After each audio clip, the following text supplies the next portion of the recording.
Continuamos en Noticias Telemicro. El Poder Ejecutivo declaró este jueves de emergencia nacional el aumento de capacidad de generación eléctrica de bajo costo, atendiendo a que el sistema continúa con un déficit permanente en el servicio mediante el decreto 143-11. La disposición gubernamental sostiene que este aumento de la capacidad eléctrica de bajo costo tendrá por finalidad evitar el desabastecimiento de energía, facilitar la optimización de la matriz de combustible, permitir las inversiones necesarias para la recuperación de pérdidas en las empresas distribuidoras y recuperar el equilibrio del sistema eléctrico nacional. Amparado en la Ley 340-06 sobre compras y contrataciones de bienes, servicios, obras y concesiones, el presidente Fernández ordena que la Corporación de Empresas Eléctricas Estatales lidere y coordine la elaboración y seguimiento de los lineamientos comunes de contratación de acuerdo al decreto presidencial. Bueno, señores, y expertos en el tema haitiano advierten que el retorno del exmandatario Jean-Bertrand Aristide a ese país podría ser un elemento desestabilizador para la situación que vive esa nación y para las elecciones presidenciales previstas para el próximo domingo. Tanto el politólogo Deli Erasme como el historiador Manuel Núñez coincidieron en que el exmandatario podría decidir la suerte de los candidatos presidenciales Mirland Manigat y también de Michel Martelly. Entonces la presencia de Aristide puede ser un elemento que puede generar tres posibilidades.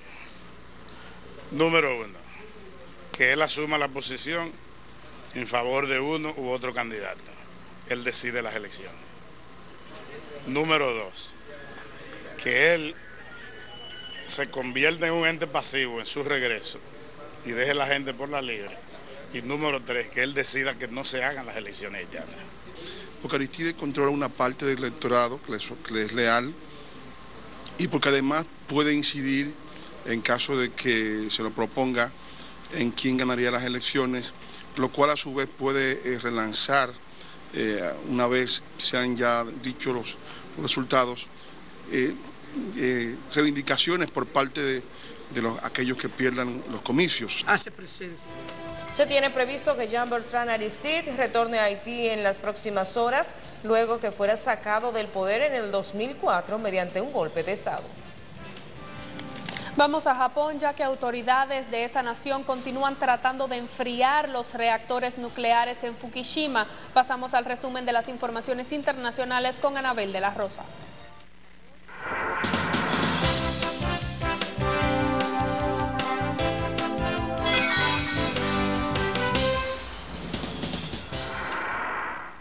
Las autoridades japonesas dijeron este jueves que el número de muertes confirmadas como consecuencia del terremoto y tsunami ocurrido el pasado viernes asciende ya a 5.200 personas. Mientras tanto, otras 10.000 continúan desaparecidas. Seguimos en Japón, donde al menos 5 camiones cisterna del ejército están lanzando agua sobre los reactores de la planta nuclear de Fukushima Daiichi como parte de los esfuerzos por estabilizarla, informó la televisión pública NHK. En Libia, las fuerzas leales al líder Muammar al-Gaddafi llegaron este jueves a las afueras de la ciudad de Benghazi, el principal bastión rebelde, informa la televisión estatal. La televisión libia también señala que las fuerzas gubernamentales tomaron el control del puerto de Sueitina, al norte de Ad-Dabiya, en el este del país. En una reunión en Guatemala, el secretario general de la ONU, Ban Ki-moon, prometió el respaldo de su organización a la región de Centroamérica en su lucha contra la creciente violencia de los cárteles y otras redes criminales. Se estima que cada año mueren 15.000 personas en la región por la violencia relacionada con el crimen organizado. Al menos 30 personas murieron como resultado de un nuevo ataque con aviones estadounidenses no piloteados en la región de Waziristán Norte, cerca de la frontera con Afganistán. Según los servicios de inteligencia pakistaníes, los muertos eran todos militantes islamistas que ocupaban un complejo ubicado en el distrito de Data Khel. Finalizamos en Haití, donde el cadáver de Saint-Aubin Michel, responsable de campaña de la candidata a la presidencia de Haití, Mirlán Manigat, en el noroeste del país, fue encontrado ayer con impactos de bala en una calle de esa localidad, informaron corresponsales de emisoras locales.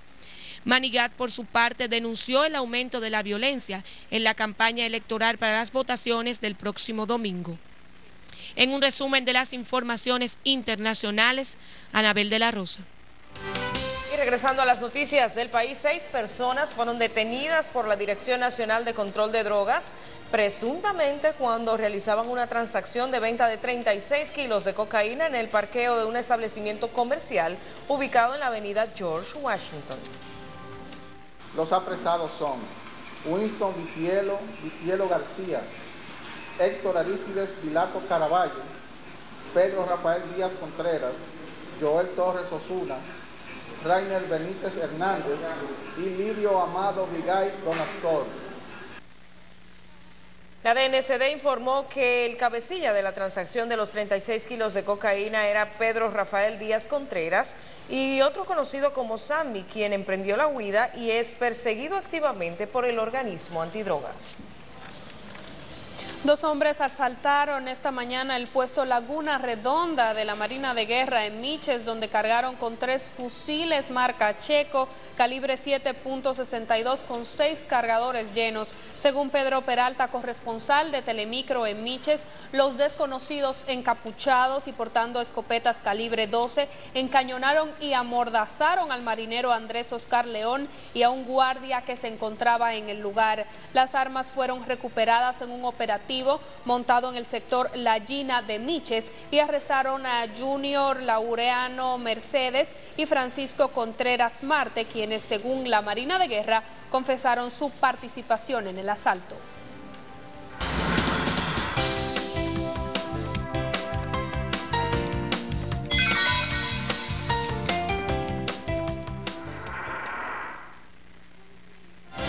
Novedades en torno a medios diagnósticos. Bueno, pues Violeta es la experta para contarnos. Adelante. Violeta. ¿Qué tal? Muy buenas tardes. Como parte de una iniciativa para reforzar las posibilidades de medios diagnósticos de nuestro país, fue dictada en esta semana una conferencia sobre estudios neurofisiológicos. Veamos. Entre los temas tratados en esta conferencia están los estudios relacionados al suelo pélvico. El estudio del suelo pélvico comprende toda una serie de patologías que estuvimos ahora explicándola, que es por producto de que hay muchas personas, tanto adultas como niños, que no controlan bien la micción, se orinan o se defecan o tienen problemas de disfunción sexual, o tienen dolor llamado dolor pélvico, perineal, crónico en específico, que requieren a veces estos estudios para saber qué problema tienen. Es estudio de los nervios, porque no solamente se enferman los nervios de la cabeza, el cuerpo está lleno de nervios y esos nervios se enferman. Y también se enferman los músculos, porque el músculo necesita el nervio, el hilito que lo mueve.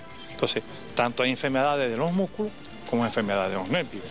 Todos estos estudios neurofisiológicos van a mejorar el diagnóstico del paciente en la consulta. Un estudio reciente afirma que se puede presentar un declive cognitivo hasta 6 años antes de hacerse evidente la enfermedad de Alzheimer. Este deterioro acelerado en la memoria y otras funciones mentales no se observa en personas que no desarrollan el padecimiento. Los expertos también aseguran que la enfermedad de Alzheimer afecta a más individuos de lo que realmente se conoce. Las mujeres con una dieta rica en vitamina B tienen menos riesgo de desarrollar síndrome premenstrual. Un estudio revela que quienes consumen más alimentos como la espinaca y los cereales fortificados tienen hasta un 25% menos de riesgo de padecerlo. El estudio también dice que es posible que estas mujeres tengan otros hábitos o características que influyan en la prevención. El síndrome premenstrual es un grupo de síntomas que comienzan 1 o 2 semanas antes de la menstruación. Es todo en nuestro segmento de salud. Yo me reencuentro con ustedes en la emisión estelar de Noticias Telemicro. Muchas gracias, Gracias, Violeta. muy elegante, Violeta, como siempre. Bueno, vamos a una breve pausa, ¿no? Cuando regresemos vamos a hablar de los productores de Vallejuelo que están desesperados para que el gobierno les compre la cebolla. Señores, se van a ir a la quiebra, ¿eh? Estoy más tras la pausa.